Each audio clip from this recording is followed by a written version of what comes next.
Olá para você, nós estamos aqui na terceiro capítulo nessa saga, a espiritualidade emocionalmente saudável.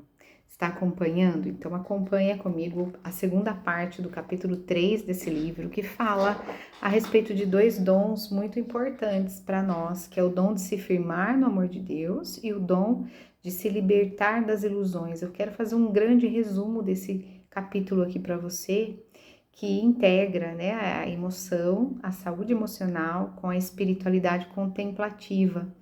Nesse capítulo, ele fala um pouquinho a respeito das brigas e das guerras que a gente trava na nossa mente, como, por exemplo, situações que nos aconteceram e que ficam encravadas em nós, que ficam reverberando na nossa vida e nas nossas reações, e são inverdades que nós inculcamos como verdades, como, por exemplo, pessoas que falaram para nós que somos inúteis, que nós não prestamos para nada, frases depreciativas a nosso respeito.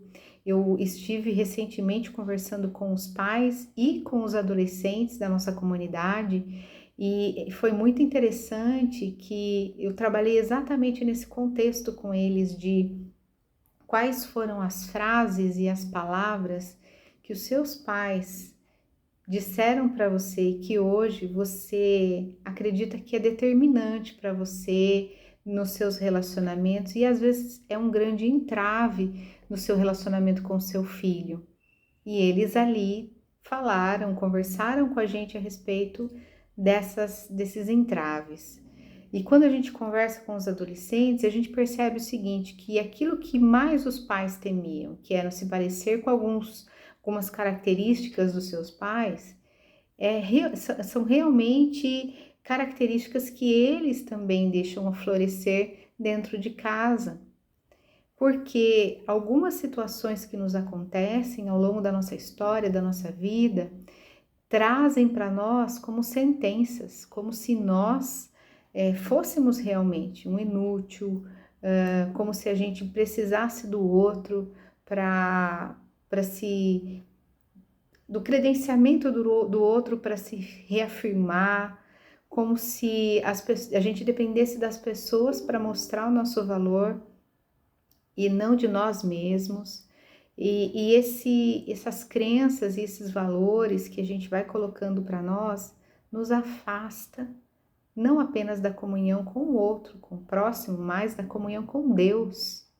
Porque nós, como seres humanos, né, como somos cheios de características próprias, nós externalizamos os nossos relacionamentos com aquilo que a gente guarda internamente, com esses diálogos que a gente trava na nossa mente, essa guerra mental, mas também a gente transpõe esse relacionamento, essa dificuldade de se relacionar com outro no relacionamento com Deus. E o capítulo 3 fala um pouquinho a respeito disso, de como está a nossa saúde com Deus, o nosso momento de devocional, o nosso momento de estar ali simplesmente por estar. Ele traz para nós um panorama de uma característica de uma devocionalidade. Mas será que a gente está se relacionando com Deus como crianças mimadas, apenas com o conteúdo da nossa oração, me dá, me dá, me dá, mostrando para Deus de que forma Ele poderia fazer melhor para que a gente seja mais feliz? Eu tenho sido muito desafiada por essas literaturas que eu tenho, por essa literatura que eu tenho estudado, e é interessante como a gente precisa movimentar o nosso coração e fazer esse questionamento.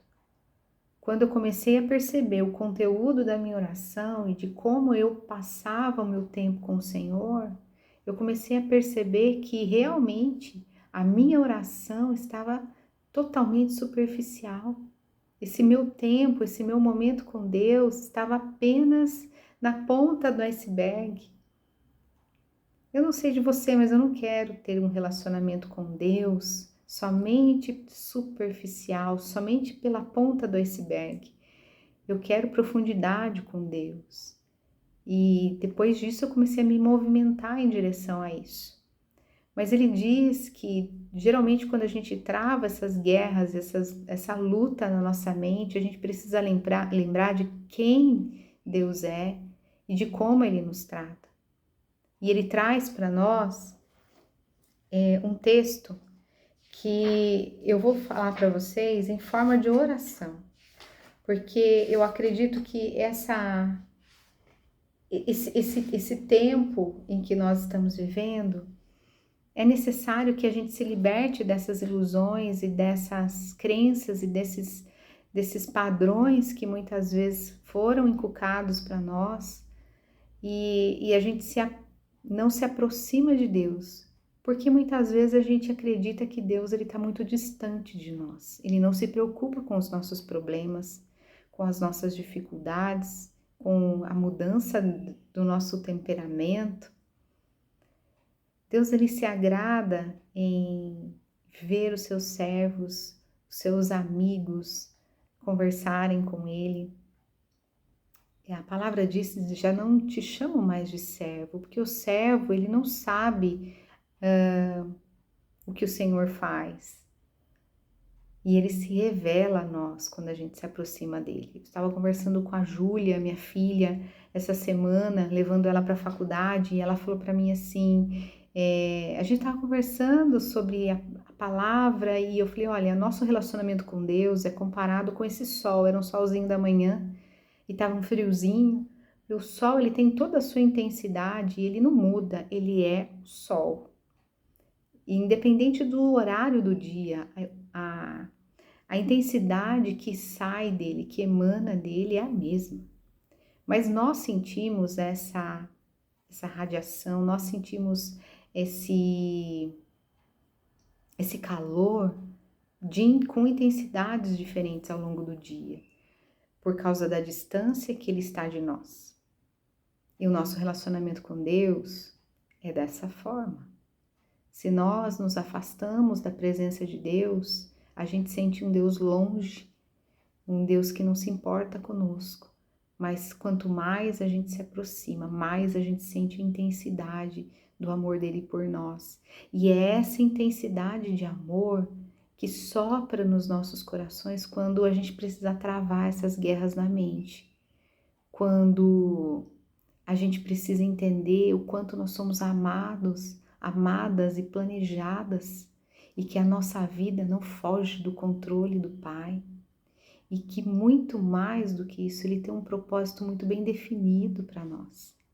E Ele traz aqui, eu quero ler, tomar a liberdade de ler com vocês, que está na página 75, que diz assim: eu me liberto para viver na verdade. Eu paro de fingir para mim mesmo, os outros e Deus sobre o que verdadeiramente está acontecendo dentro de mim. Eu me liberto ao escolher viver a vida especial que Deus me concedeu. Não vivo mais a mentira da vida ou da jornada de outra pessoa. Eu me liberto ao reconhecer meu quebrantamento e minhas vulnerabilidades, em vez de tentar encobri-los. Eu redescubro a misericórdia e a graça de Deus. Achei muito interessante essa palavra, eu redescubro.